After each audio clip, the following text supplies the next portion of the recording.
The wind howled across the empty valley, dragging sand like ghost shadows across the cracked road. The town of Marrow Ridge sat silent, half its buildings boarded, the rest tilting on splintered foundations. No one came here unless they had nowhere else to go. Noah Blackthorn hadn't eaten in 2 days. He crouched behind a rusted dumpster, dirt smeared up his forearms, fingers trembling from the cold and hunger. Across the alley, the back door of a diner flapped open and shut with the wind. Someone had tossed a paper bag onto the pavement. Grease had already stained through it, maybe leftover fries or half a sandwich. Food. Noah's stomach twisted, both with need and the shame that always followed.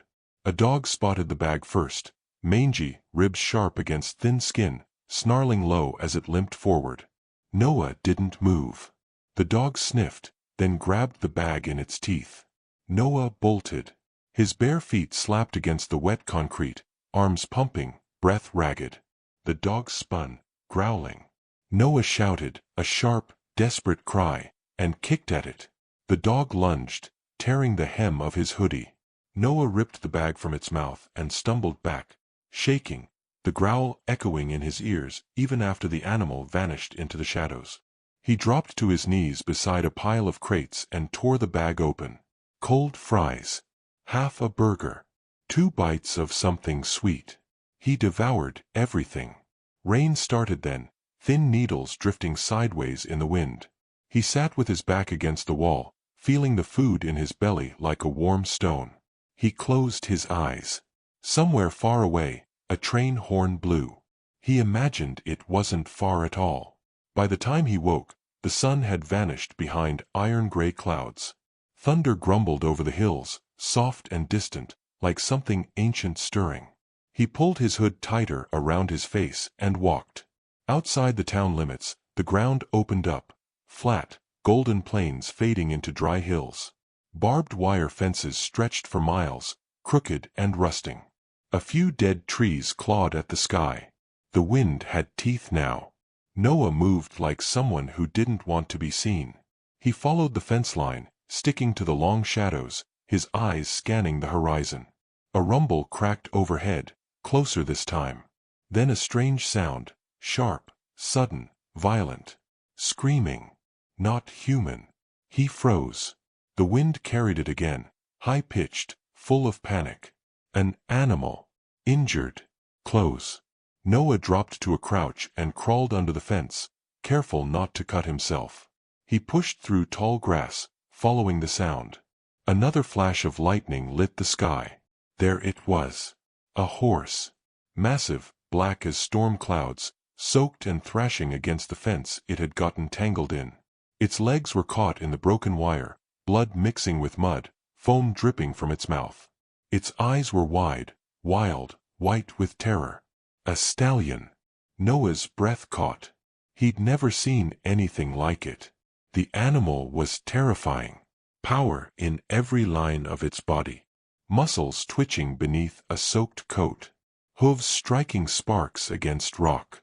It could kill him without meaning to. But it was trapped. Just like he had been. Easy, Noah whispered, even though the stallion couldn't hear him over the storm. Another flash of lightning. The horse reared, screaming, and fell hard. One leg gave out, tangled too tight in the barbed wire. Blood ran freely now. Noah's heart hammered. He looked back. No one was around. No headlights. No voices. He stepped forward. The stallion turned its head sharply, nostrils flaring. For one moment, they stared at each other, boy and beast, soaked and alone.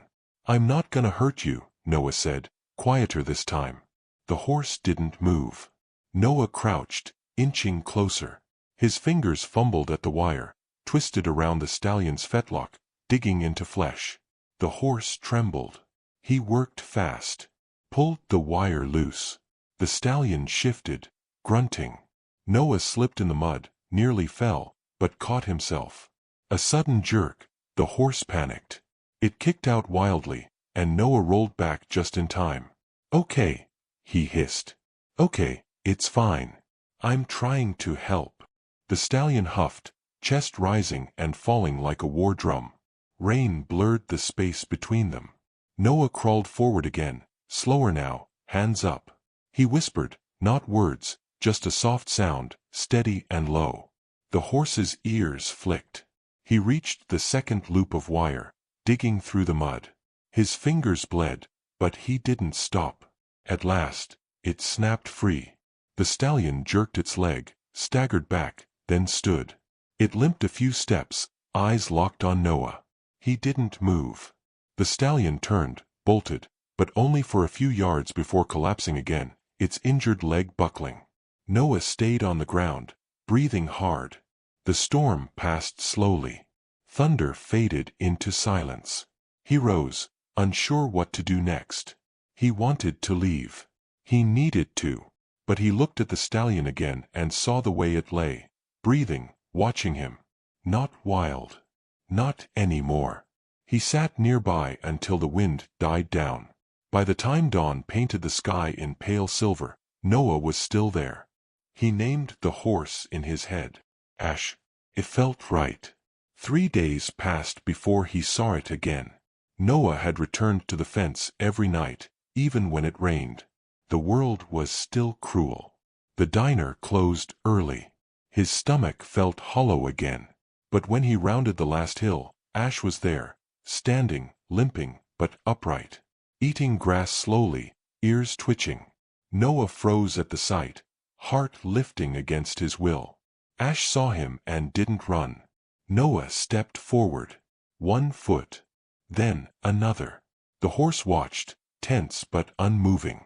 Noah didn't speak. He knelt down, took off his hoodie, and spread it on the grass. From his pocket, he pulled a bruised apple. Stolen. He placed it on the hoodie and stepped back. Ash sniffed the air, hesitated, then walked forward. Noah didn't breathe. The stallion lowered his head, bit the apple once, then again. Noah smiled. From that moment, he came every day. Found scraps, bartered for apples. He cleaned Ash's leg as best he could, using creek water and a stolen rag. He didn't try to touch him again, not yet. Just sat nearby, spoke softly, let the silence grow warm between them. He learned the way Ash's ears moved when he was nervous, the twitch of his tail, the way he lowered his head when he trusted. Trust. It was a fragile thing. Noah didn't know what that felt like anymore. But it came, slowly. On the 6th day, Ash let him touch his muzzle. Rough. Warm. Alive. A noise startled them both, a truck engine. Noah ducked low, heart pounding. A white pickup rolled down the far side of the ridge. A woman stepped out, tall, wide shoulders, gray braid. She stared across the field. Then her eyes landed on Noah. She walked forward. "You know whose land this is?" she asked. Noah didn't speak. "You feeding that horse?" He nodded once. The woman looked at Ash, then back at Noah. "That stallion was caught in my fence. Thought he'd run off for good." "He was hurt," Noah said. His voice came out hoarse. "I can see that." She stepped closer to Ash. He snorted, pulled back, but didn't flee. "Well, damn," she muttered. "He likes you." Noah didn't answer. "You got a name, kid?" He hesitated. "Noah." "Noah what?" "Blackthorn." She nodded slowly. "I'm June Carter. This is my ranch." Noah didn't know what to say. "You running from something?" she asked. Not unkind. Just direct. Noah looked at Ash. "Yeah," he said. June squinted at him. "You hungry?" He nodded again. She tossed him a small bundle from the truck, bread wrapped in paper. "Eat that. Then help me check the rest of the fence." Noah blinked. "Why?" "You found him. You keep him calm. That makes you useful." He watched her walk back toward the truck. She paused, looked over her shoulder. "You coming, or what?" He stood slowly. Ash nudged his shoulder, barely. And for the first time in a long while, Noah Blackthorn didn't feel like he was about to run. He followed. The stallion turned, bolted, but only for a few yards before collapsing again, its injured leg buckling. Noah stayed on the ground, breathing hard. The storm passed slowly. Thunder faded into silence. He rose, unsure what to do next. He wanted to leave. He needed to. But he looked at the stallion again and saw the way it lay, breathing, watching him. Not wild. Not anymore. He sat nearby until the wind died down. By the time dawn painted the sky in pale silver, Noah was still there. He named the horse in his head. Ash. It felt right. 3 days passed before he saw it again. Noah had returned to the fence every night, even when it rained. The world was still cruel. The diner closed early. His stomach felt hollow again. But when he rounded the last hill, Ash was there, standing, limping, but upright, eating grass slowly, ears twitching. Noah froze at the sight, heart lifting against his will. Ash saw him and didn't run. Noah stepped forward. 1 foot. Then another. The horse watched, tense but unmoving. Noah didn't speak. He knelt down, took off his hoodie, and spread it on the grass. From his pocket, he pulled a bruised apple. Stolen. He placed it on the hoodie and stepped back. Ash sniffed the air, hesitated, then walked forward. Noah didn't breathe. The stallion lowered his head, bit the apple once, then again. Noah smiled. From that moment, he came every day.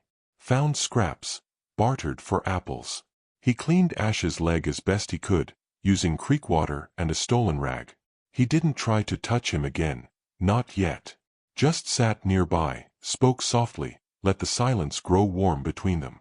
He learned the way Ash's ears moved when he was nervous, the twitch of his tail, the way he lowered his head when he trusted. Trust. It was a fragile thing. Noah didn't know what that felt like anymore. But it came, slowly. On the 6th day, Ash let him touch his muzzle. Rough. Warm. Alive. A noise startled them both, a truck engine. Noah ducked low, heart pounding.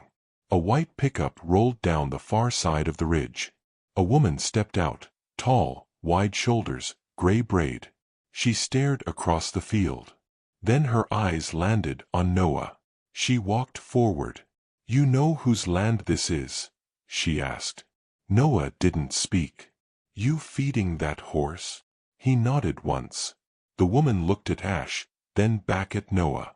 "That stallion was caught in my fence. Thought he'd run off for good." "He was hurt," Noah said. His voice came out hoarse. "I can see that." She stepped closer to Ash. He snorted, pulled back, but didn't flee. "Well, damn," she muttered. "He likes you."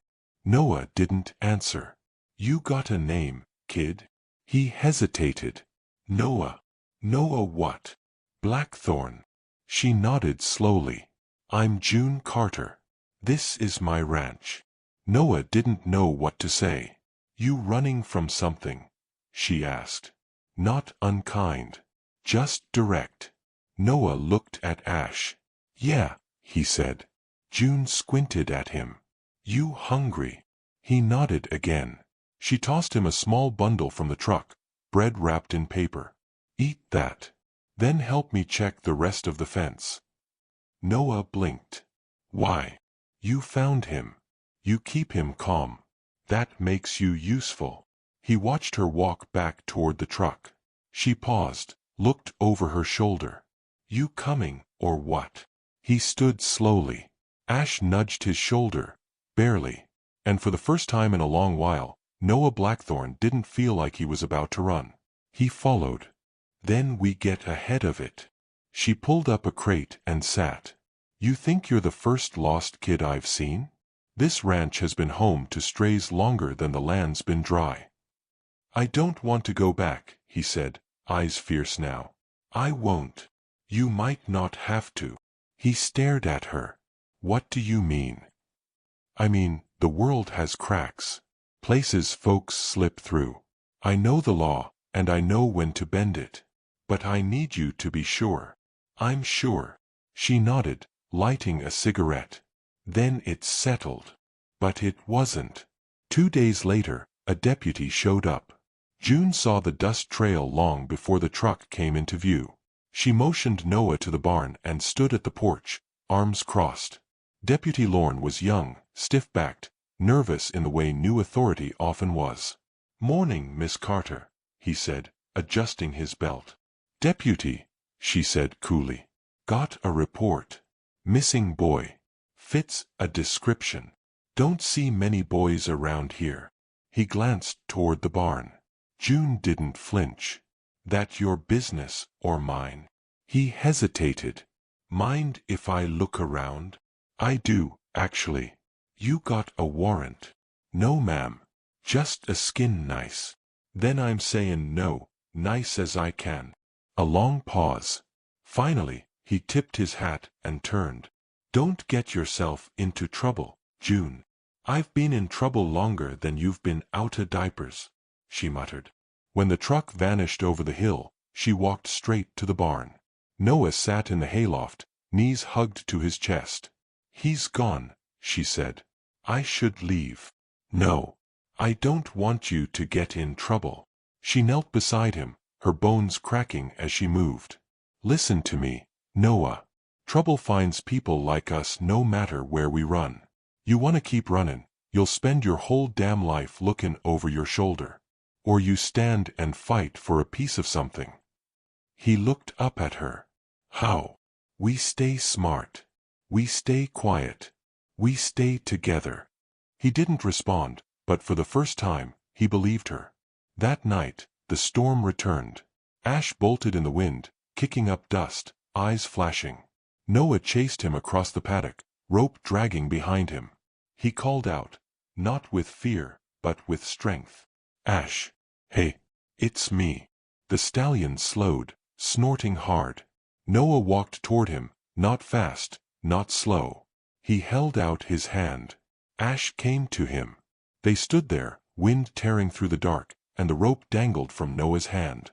June watched from the porch, silent. Later, when the wind had settled and the barn lights glowed warm, Noah stood brushing Ash's mane. He spoke quietly. "I used to dream about running. All the time. But I never dreamed about stopping. Never thought I'd find a place where the ground didn't feel like it was crumbling." Ash blinked, gently pushing his muzzle into Noah's side.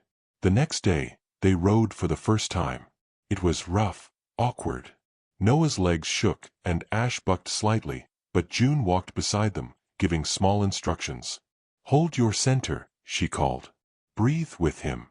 Don't control, guide."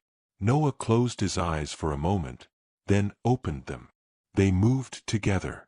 Slow. Steady. When they came to a stop, Ash's sides heaved. Noah slid down, landing in the dirt with a grin he didn't know he had. "You two are something," June said. "Not sure what yet. But it's something." That night, she handed Noah a box. Inside was a faded photograph, a boy, younger than Noah, holding a rope with a horse beside him. "My son," June said. Noah looked up. "He died overseas. Years ago.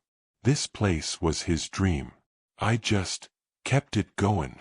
I'm sorry." "So was I. Until you showed up." The silence held for a long time. Noah spoke quietly. "Why me?"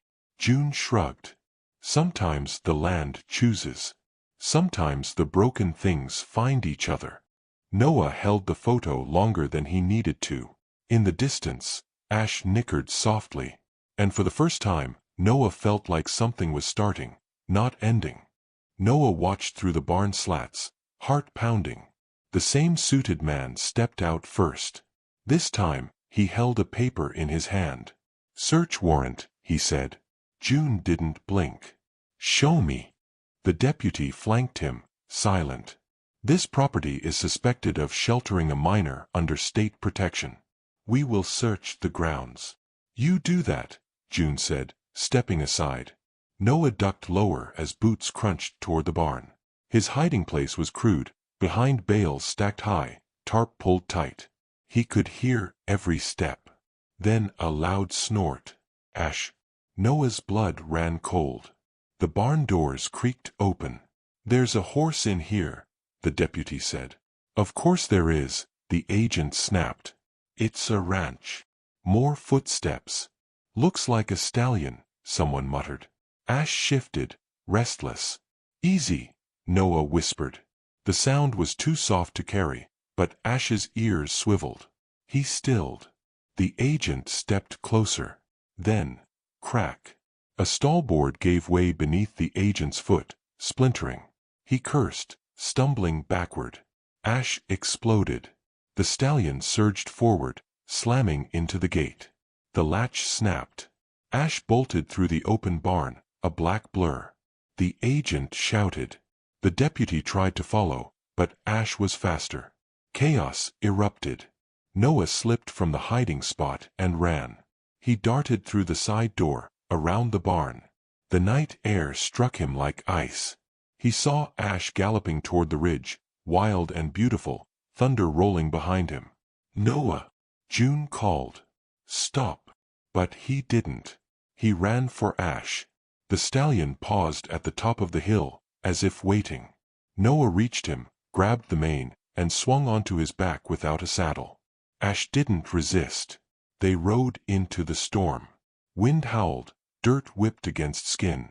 Lightning lit up the land in staccato bursts. Noah leaned forward, guiding Ash through the scrub and rock. Behind them, headlights bobbed like distant fireflies. The sirens had stopped, but the chase hadn't. They reached the dry creek bed. Ash slowed, snorting. Noah dropped to the ground. "We can't outrun this forever," he said. Ash blinked at him, wet and shivering. From the rise, June appeared. She had followed in her old truck, shotgun slung behind her, face pale. "Come back," she called. "Now." But behind her, the agents reappeared. The suited man raised his voice. "You have 5 seconds, Noah. Don't make this harder." Noah stepped forward, one hand on Ash's flank. He turned slowly. "What happens if I go?" he called. "You'll be placed in proper care. Somewhere safe." "Somewhere locked, you mean?"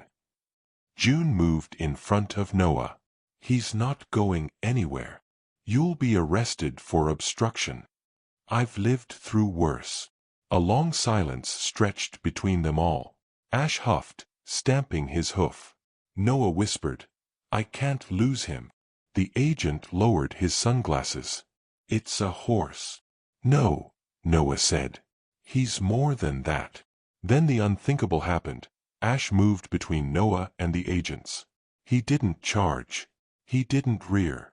He simply stood there, broad and dark, blocking the line of sight. As if choosing a side. The deputy hesitated. "Sir, maybe we shouldn't." "We're not negotiating with a child," the agent snapped. But he didn't take another step. Something had shifted. In the quiet, June pulled out her phone. "I've got the county judge on the line. He's read your warrant. Says this isn't how you handle kids under protective status." The agent froze. "You're bluffing," he said. "You wanna find out?" The man cursed under his breath, turned, walked back toward his truck. The deputy lingered. His eyes met Noah's for a moment. Then he followed. Tires kicked up gravel. The trucks rolled away. The storm passed. Ash turned his head, nudging Noah gently. They stood in the silence, breathless, soaked.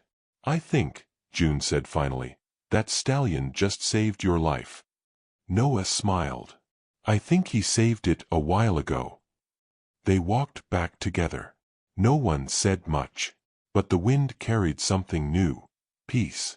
And in the barn, as they dried off, June looked at Noah and said, "You're not a visitor anymore."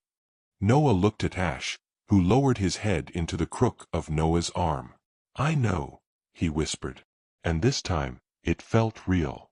Dawn came soft, laying a pale blush across the hills as if the land itself exhaled. The storm had cleared, and with it, the tension that had hung heavy over the ranch for weeks. For the first time in what felt like years, Noah woke to stillness. Not the kind that threatened, but the kind that offered space. He sat up slowly in the loft, straw in his hair and dust on his clothes, and listened to the quiet heartbeat of the morning. Ash shifted below, already awake, ears twitching to the sounds of birds reclaiming the sky. Downstairs, June was already in the kitchen, frying eggs with her radio low, crackling through old country tunes and morning grain reports. She glanced up as Noah entered, her face unreadable, but the second mug of coffee on the counter said everything. He sat, wrapped his hands around the warm cup, and for a moment, neither of them spoke. "They're not coming back," June said finally. He nodded. "I pulled every string I had," she continued. "Judge Walker's signing guardianship papers today. Emergency placement, special circumstances. After 30 days, we file for permanent custody." Noah's fingers tightened around the mug. "That easy?" June raised a brow. "It wasn't easy. But it's done." He stared down into the coffee. "What if they try again? Then they'll have to fight me. And I don't lose fights worth having." Noah's throat tightened. He swallowed the lump, nodded again, then managed, "Thanks." June leaned back in her chair, exhaling. "Don't thank me. You earned it. You stayed when it was hard. That's more than most." They finished breakfast in a kind of shared quiet. It wasn't awkward, just full. Later, Noah saddled Ash with practiced hands, fingers confident and sure. The stallion stood still, patient, as though sensing the shift in the air. He was heavier now, stronger. His wounds had long healed, his coat glossy in the sun. He had become something different, less ghost, more fire. "Let's ride," Noah whispered. They moved like water across the open field, man and beast. Ash responded to the subtlest lean, the gentlest touch.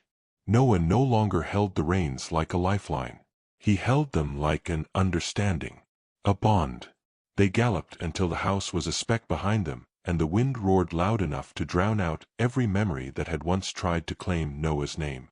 He pulled Ash to a stop at the edge of a dry creek bed, dismounted, and let the stallion wander a few feet ahead. The sky stretched wide, unbroken. Noah looked out at it with a weightlessness he didn't yet know how to name. He sat down in the dirt, pulled a crumpled piece of paper from his back pocket. It was a note, yellowed and torn at the corners, the ink faded but still legible. "Find something wild, and love it. It'll save you one day." His mother's words. Left for him in the bottom of a toy box the night she vanished. He hadn't understood them then. Not really. Now he did. Ash wandered back, stood over him. Noah looked up and smiled. "You're the wild thing," he said softly. Ash nudged him with his nose, and Noah laughed, freely, without looking over his shoulder.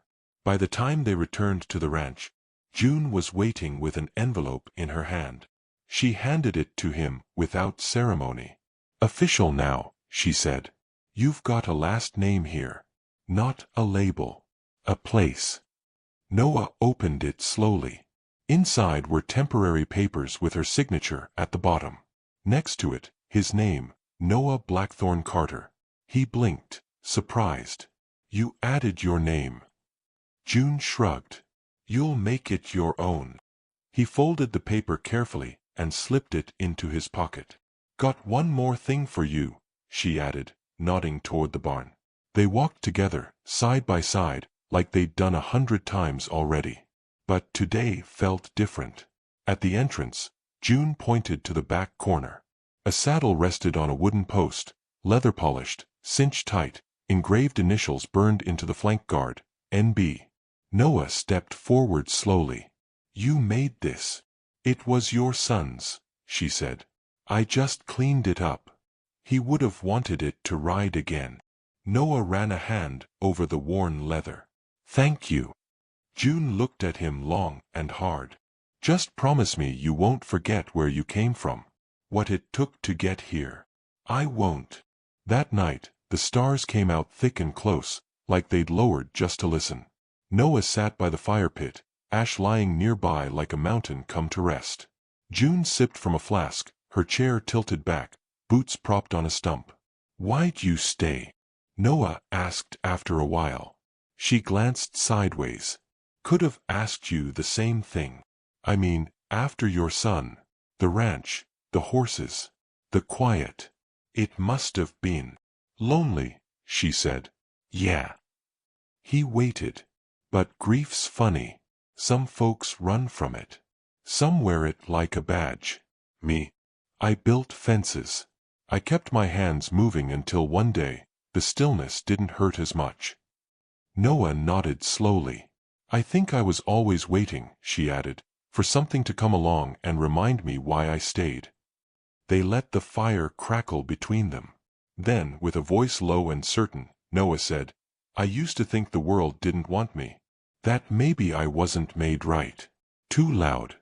Too invisible. But now—" He paused. "Now I think I just hadn't found the right place yet." June nodded once. "Now you have." When the fire burned low, and the stars began to drift behind the clouds, Noah rose and walked to Ash. He ran his hand along the stallion's side, feeling the strength there, the steadiness. "Tomorrow," he whispered, "we start over." Ash turned his head, gently touching his muzzle to Noah's shoulder. The next morning, the land shimmered with dew. Noah packed a small bag, some food, a map, and the photograph June had given him. He slung the saddle over Ash's back, cinched it tight, and mounted with ease. June stood by the gate, one hand on the latch. "You sure you're ready?" she asked. He looked down at her, the horizon behind him. "Yeah. But I'll come back." "I know." She opened the gate. Ash stepped through, hooves light on the gravel, eyes scanning the endless land ahead. Noah didn't ride away fast. He let the pace build slowly. He wanted to feel it all, the morning air, the hum of his heartbeat, the joy of movement without fear. This wasn't escape. It was something else entirely. A start. He didn't know exactly where the road would lead. Maybe a rodeo. Maybe a quiet field near another town. Maybe nowhere in particular. But he wasn't lost anymore. He was free. And behind him, back at the ranch, June watched until he vanished into the sun. Then she turned, walked into the barn, and got to work. The morning sky was still gray when June walked into the barn and found Noah tightening Ash's saddle. His hands moved with a steadiness born from repetition, but his jaw was locked, and his shoulders coiled too tight for the hour. She leaned against the stall door. Something wrong. Noah didn't look up. "Just feel like riding." June studied him. "Horses know when you're running from something." Noah paused. His eyes flicked up to meet hers. "I'm not running. Not yet." June didn't push. She simply nodded and stepped aside as he led Ash out into the open field. The wind carried a sharp edge, as if the weather hadn't made up its mind between rain or dust. Noah mounted quickly. Ash shifted beneath him but didn't resist. They rode hard at first, cutting through the ridge, past the dry riverbed, over the rolling rise where the fence had once been torn. Ash moved with power and grace, his limp now almost undetectable. Noah leaned into the rhythm, let the pounding hooves echo through his chest. For a moment, he forgot everything. There was only the wind, the dirt, the steady breath of the horse beneath him. Then a truck engine cracked the silence. Ash slowed at the sound, nostrils flaring. Noah pulled him to a stop just before the ridge. Below, the white deputy's truck idled near the ranch house. Lorne stepped out, this time with another man, older, meaner looking, in plain clothes and dark sunglasses. The man didn't knock. He just stood near the porch while June came out, arms crossed. Noah's stomach turned cold. He turned Ash around and rode hard back through the hills, cutting behind the grove to reach the barn. He dismounted before Ash even stopped and ran for the loft ladder. From there, through a sliver in the boards, he could see the figures below. "I told you he's not here," June said, her voice clipped. The stranger's voice followed, low, deliberate. "We have reason to believe otherwise. You're harboring a runaway. That's a felony, Ms. Carter." "Funny," June said. "I thought helping starving kids was called decent." The man didn't laugh. I have orders. If the boy's here, we'll find him. Noah backed away from the gap. Every part of him screamed to move, to bolt, to disappear like he always had. Ash paced below, restless, picking up the tension. Dust drifted in from the windows, and outside, the wind began to rise again. Boots crunched gravel. Heavy footsteps neared the barn. June's voice cut through the still air. Don't you take one more step. A pause. This is my land, she said. And unless you're carrying a warrant, you're trespassing. Warrant's on its way. Then come back with it. Silence stretched. Then the sound of footsteps retreating. The engine turned over, tires scraping, and the truck rolled away. Noah exhaled shakily and dropped to the barn floor. June was already there, her eyes hard. I'm sorry, he said before she could speak. She walked past him and checked Ash's leg, brushing dust from the stallion's flank. You need to decide, she said quietly. Now. If they come back, they'll have papers. If you stay, it becomes a fight. You ready for that? Noah looked at Ash, who nuzzled him gently. The fear inside him had teeth, but behind it, something stronger waited, something he couldn't quite name. I'm done running, he said. June gave a slow nod. Then we plan. For the rest of the day, they worked in silence. June called a friend at the courthouse. Noah prepared the old feed shed as a hiding place just in case. They locked down the paddock gates, cleared escape paths. Every step felt like a countdown. The sun slipped lower, casting long shadows across the hills. That night, lightning returned on the horizon. Noah sat in the loft, Ash lying nearby in the straw. He spoke softly. If they take me, they'll separate us. Ash flicked an ear. I can't go back. Not to those houses. Not to the silence. You're the only thing that doesn't feel like a lie. He reached out, placed a hand against the stallion's neck. I won't leave you. Not this time. In the early hours, a siren echoed in the distance. A faint, rising wail. Then headlights bounced over the ridge. 2 trucks. One marked. One not. June stood waiting at the gate, shotgun slung over her shoulder.